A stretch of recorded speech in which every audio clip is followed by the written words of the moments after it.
Welcome everybody to the March Madness preview show on the Grueling True Sports Network. I'm Mike Goodpaster. Today we're going to look at a battle between the Gonzaga Bulldogs and the Georgia Bulldogs.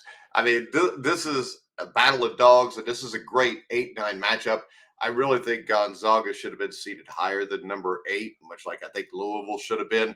And this has been an uncharacteristic year for Gonzaga. They're 25-8, 14-4 in the WCC. It's especially puzzling because there was not supposed to be a talent issue this season. The Bulldogs brought back Graham Ike, Brian Nimhard, Nolan Hickman, added a couple of key transfers, and are loaded with experience. Their top 6 minute leaders are all seniors. The Zags can still score at an extremely high rate. They average 86.6 points per game and getting contributions from across the board. Ike is a terrific scorer near the rim, while Nimbrand's ability as a distributor makes the entire offense better. Gonzaga is not an elite three-point shooting team, but 34.4% mark is passable enough for a group that scores so well closer to the rim and rarely turns the ball over. So why has this season been more of a struggle than others for this program? The defense has had a hard time matching the offense. They've allowed 97 and 103 points to Oregon State and Santa Clara in back-to-back games, respectively. That's inexcusable. Gonzaga also allowed at least 75 points in both games against San Francisco. Not terrible by any means, but a signal that this group could reliably allow 80 or more points against tournament teams. Gonzaga's offense has had some tougher days against tighter competition, scoring 58, 58, and 67 points in 3 matchups against St. Mary's. Just 62 against UCLA and just 71 against UConn. Mark Few's teams tend to be at their best in March, and such a potent offense combined with such a high level of experience makes the Zags a Sweet 16 threat.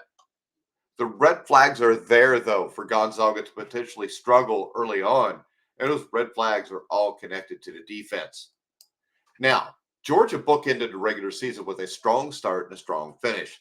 For much of SEC play, however, the Bulldogs couldn't match up. They endured a 2-9 stretch with wins only over the bottom 2 teams in the conference before rescuing themselves with victories over Florida and Texas.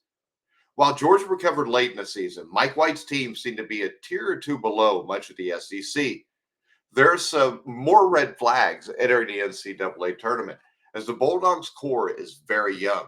Their top 3 minute leaders are all either freshman or sophomore, and another starter, Dakuda Lufu, was playing in the MAC. And by MAC, I mean the MAAC a year ago. Now, they faced a gauntlet in the SEC. All right. The quantity was huge there. And that should help this team grow up. It should toughen this team up, and maybe it'll make them ready for March Madness. Now, Georgia isn't a strong shooting team, but the Dogs do have a terrific scorer in 6'11" Asa Newell, a projected NBA first-round draft pick. Newell could give opposing defenses fits in the paint. Georgia did a nice job of getting the free throw line this season. They ranked 38th nationally in attempts. And to have a chance in this game, they're going to have to attack the rim. They're going to have to get to the free throw line. The Bulldogs will more likely rely on the defense, which held opponents under 70 points per game, despite the SEC's tremendous offenses. The Bulldogs are top 20 in the nation in blocks, and they notch 7.7 steals per game. If you could do that in the SEC, you could do that against anybody. So when we look at our prediction here, if there was a team Georgia didn't want to see in the first round, I think it likely would have been Gonzaga. Georgia's Newell has a 2-inch height advantage over Ike, but the latter plays with plenty of intensity to make up for it. At the very least, Gonzaga can look to rely on senior forward Ben Gregg, who is 6'10", to match height for height. But Ike and Gregg should be able to at least slow down Newell. The thing that will likely benefit Gonzaga here is they're the more experienced team. All 5 of their key players are seniors that have been to the big dance multiple times. Georgia was battle-tested in the SEC this year, but relied a lot on young players stepping up. The team already saw an early exit in the conference tournament when playing on a bigger stage at a neutral site. When it gets amplified in the first round of the NCAA tournament, the lights will be too bright for the Bulldogs of Georgia. So let's go ahead. Let's bet Gonzaga. We'll give the 4.5 points. We'll go to BetMGM, the top sportsbook for betting on college basketball. You can click on the link in the description if you're watching here on YouTube. Bet Gonzaga -4.5. All right, guys, you can follow me on X at Grueling Truth. Like, subscribe, hit the bell notification on YouTube. But for now, I'm Mike Goodpaster. You've been watching and listening to The Grueling Truth, where the legends speak.